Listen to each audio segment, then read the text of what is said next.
I'm Pedro, And I'm Diego. and we are here to talk about Computational X Escape Box.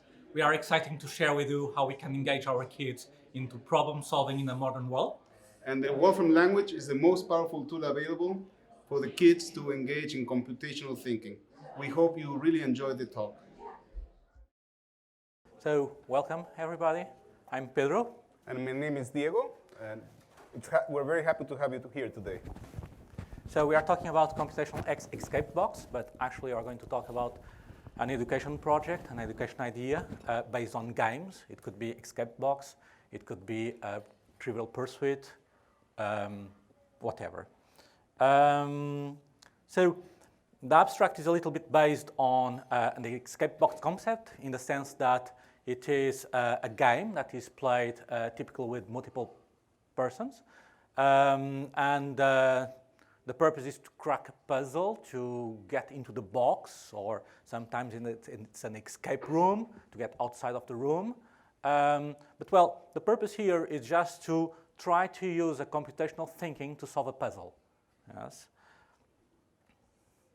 So it's a project to explore computational thinking through connected devices for people that don't actually have problems to solve. Yes. And this is an important concept, is that many times we ask young kids to figure out a solution to a problem, and many times they don't even understand the purpose of solving that problem because, well, they have never encountered that need before, yes? And so we thought, well, let's try to figure out how to motivate kids to try to use computational thinking to solve problems.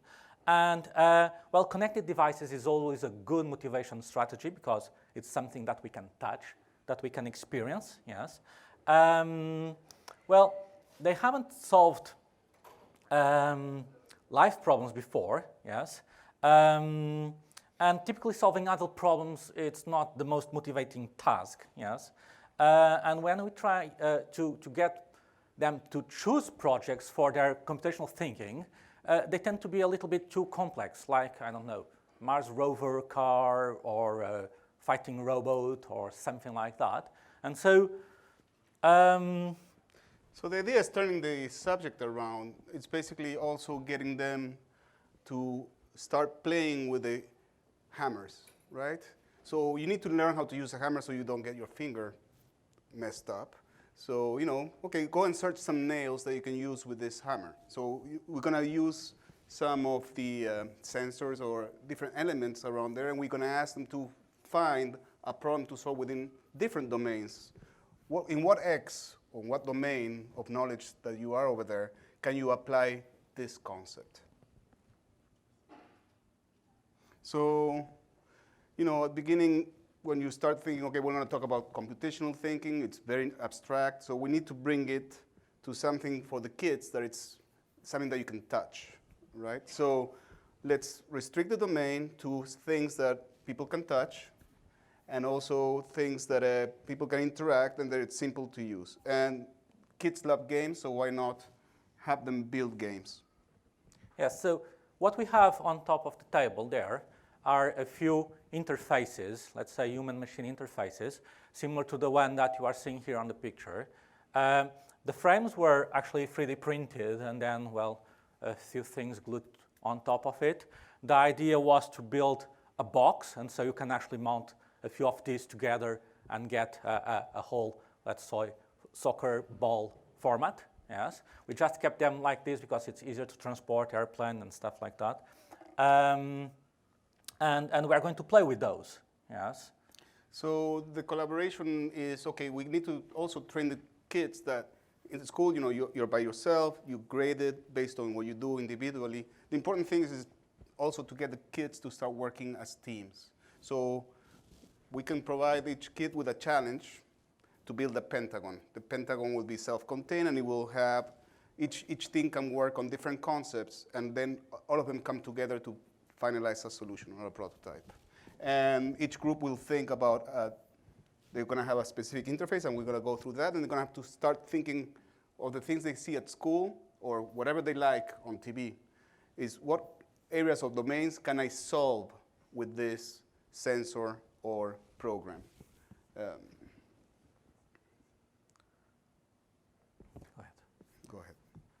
So advantages of connected devices. Let's process here some initialization cells. So they are very cheap, yes, they allow to learning the concept of data acquisition. That's extremely important for the real world.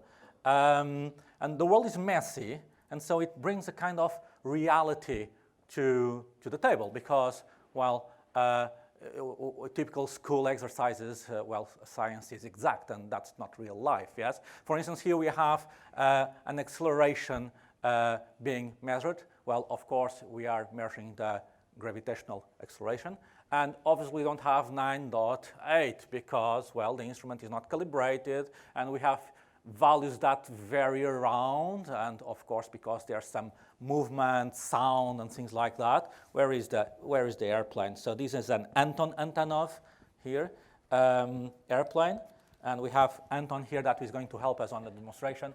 And as you can see, while he's playing with the airplane, we are getting different values, yes? We also have a scale. So this could be objects that the kids would have built. If Anton can lift up the airplane, you can see that there's an airplane with a power bank, and he's trying to break it, but that's fine. You see, it's set for kids, so kids tend to break things. Yeah. So it will be fine.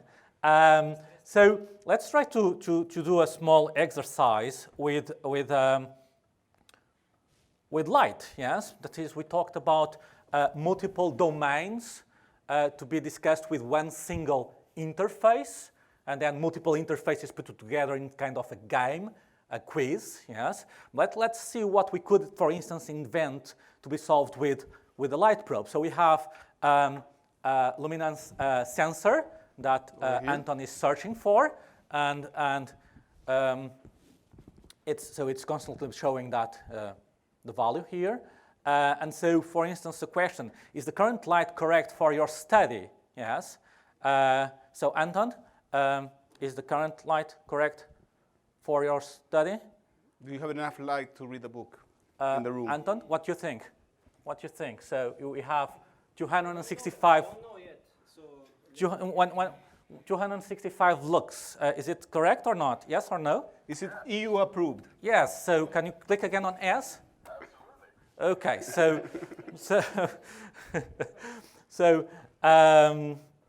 And it should change. So it's something wrong with the database connection. But this is a lot of technology going around. Because it's saying that last answer was, well, a little bit too long ago for it to be the real answer. But let's just go forward.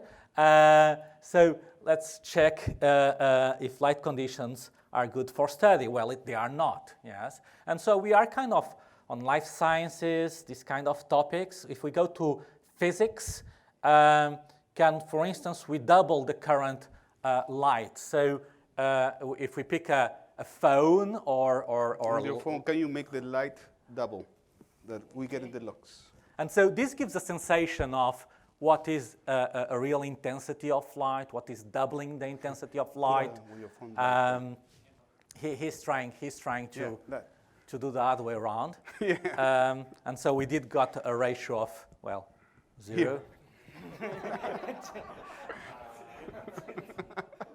There you go. So he doubled it. Yes, he doubled. Well, he multiplied a little bit the amount of light. Yes, and if we try to get, well, we are at 6,000 now. Yes, so that will be a little bit harmful to our eyes. And so on a single interface, we are exploring multiple concepts of physics, concepts of literature. Can we actually use a luminance sensor to explore literature?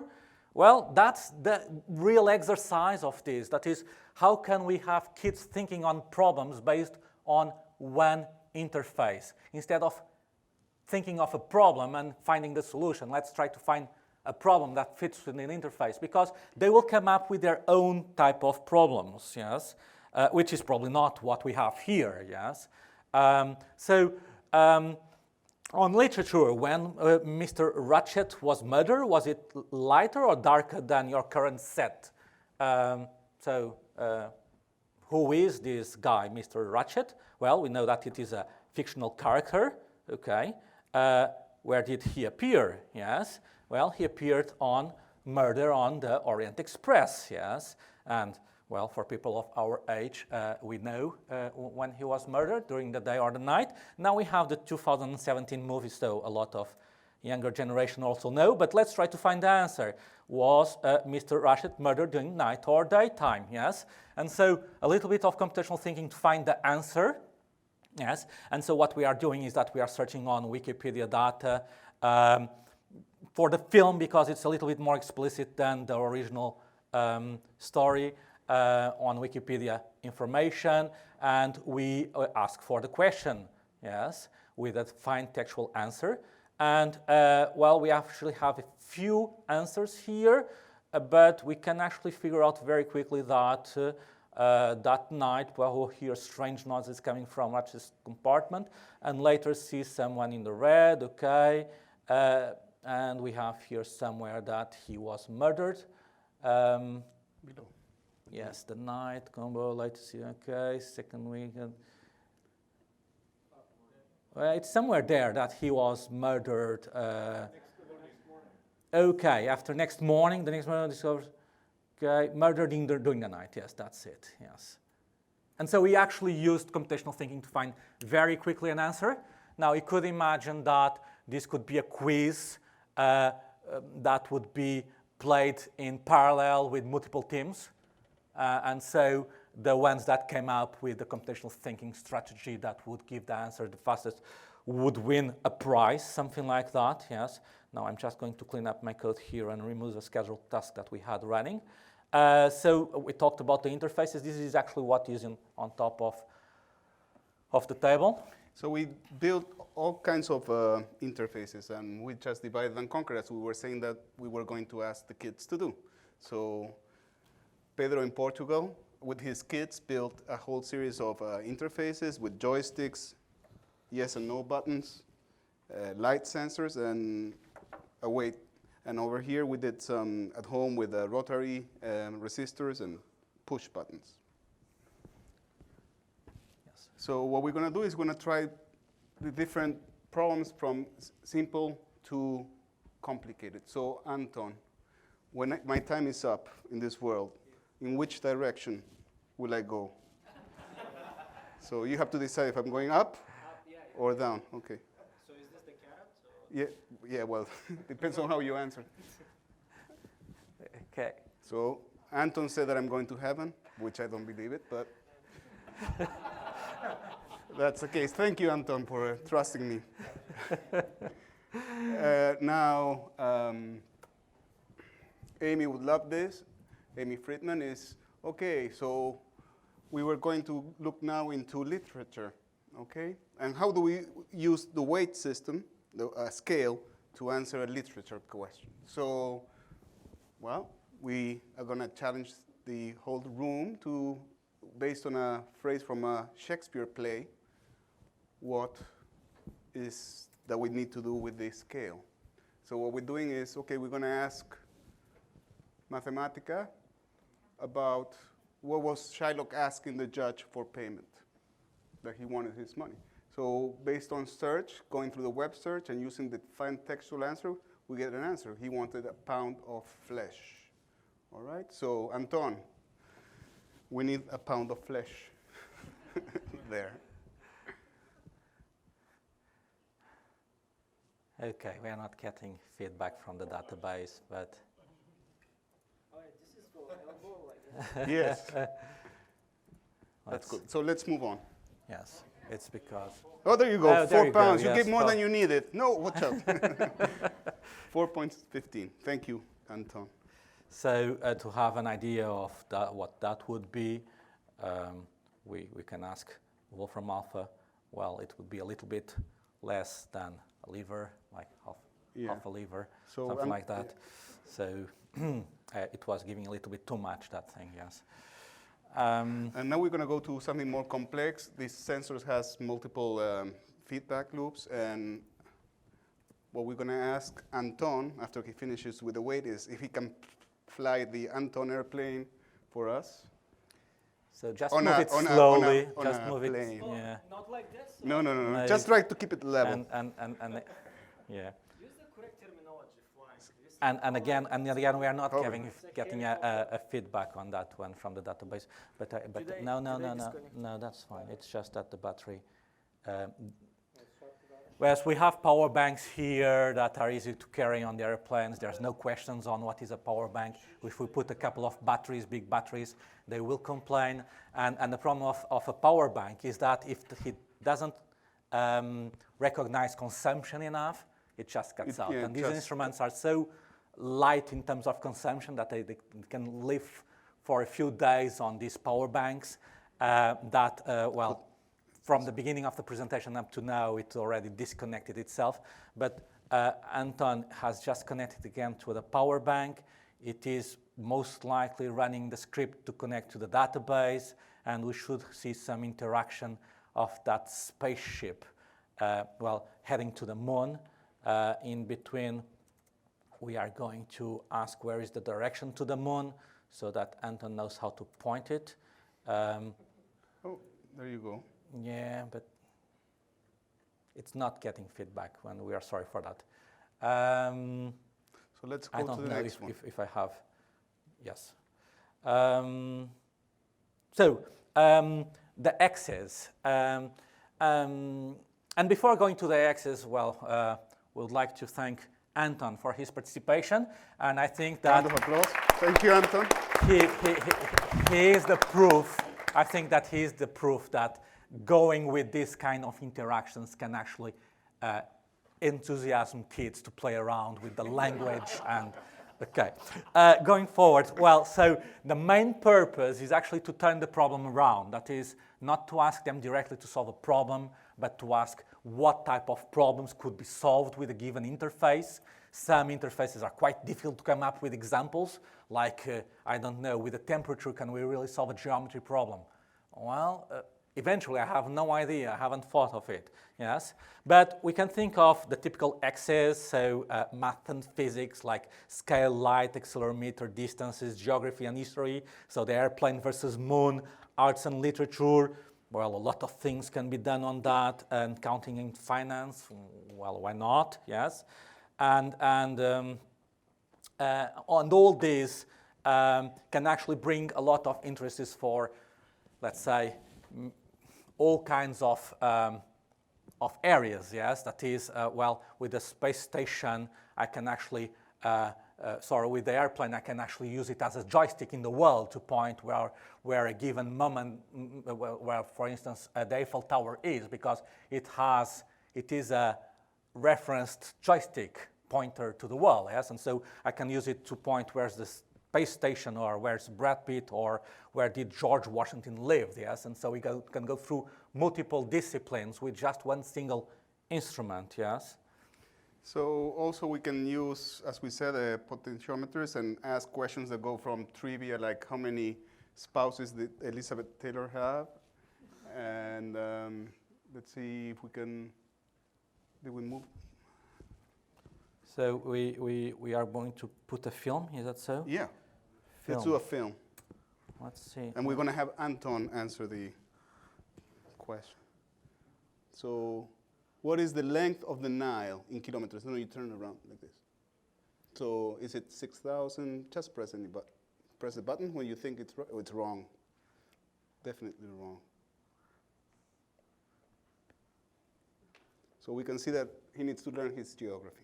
No, it's binary search here. Okay. Oh, actually. There you go. So basically, by turning around the resistor, you change the number, and you have to select the right number. If you press it, it will say that you're right, and it will go for the next question.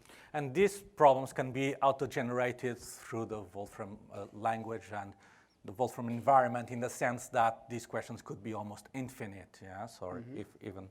And actually, the questions were built based on the Wolfram language and put in a data bin. So what this is doing is through an API function in the cloud, getting the next question. So, well, the Wolfram language, as we were saying, it's really the best language to do this kind of interaction, because it knows all kinds of concepts. It can interact very easily with devices, and we can do very sophisticated things with it. We just saw a film taken with a phone, disconnected phone, and we could actually use that phone to capture images to serve as an interface. Now Damian is going to try to identify a 10-gram image. So this is what he built, yes. And it says it's a cat. So I don't know, Damian, was it a cat that you wanted to draw? Oh, come on. So probably yes. The classifier, sorry, the classifier is not good enough. But he's actually pointing with the phone to, well, to whatever he's drawing capture it again, with a 10-gram. And it's very easily to grab the image from the phone. It's still a cat, and with 100% certainty. Now, this classifier was built, so to excuse him, this classifier was built, let's say, last night with a couple of images. And I can tell you that it loves cats more than you two. So yes, it really loves cats. Yes. All right. So the infrastructure, what's behind the scenes? So we took two different approaches. I worked with the Wolfram platform, and Pedro worked with using an SQL server. So basically, what we did, and there's another light there, and we're going to have Anton say if actually the light is changing or not. What I'm doing here is I'm putting a progress report, which you have to say if this goes from no lights to some colors. So we actually have a pentagon. So pentagons can be used both to serve as inputs and as outputs, yes? And actually to give the concept of a game, and if you want to point it there, to give a concept of a game, we can actually use it to report the advancement of the, let's say, of the Cluedo game or of the Trivial Pursuit game, and the advancement through the answers that people get are actually feedback with some kind of interface, yes? And we're going to show, for example, now they have all the lights on. We're going to turn it off by using the data bin. Yes. Let's use a film instead. It makes more sense to use a film to show the thing. Film. Now it's got 3 lights. Yes. And so if we go to 4 lights, because the person got 1 more correct. Now this is very heavy because it's, well, catching. When we started doing this, there were no, it was free credits through the API. Now we're consuming credits, but that's okay. It's fun. So now we're going to have a 4. Yes, it refreshes from time to time, like every 10 seconds or something. There you go. And so we actually have a feedback that 1 more answer was correct. Yeah, very good. Thank you, Anton.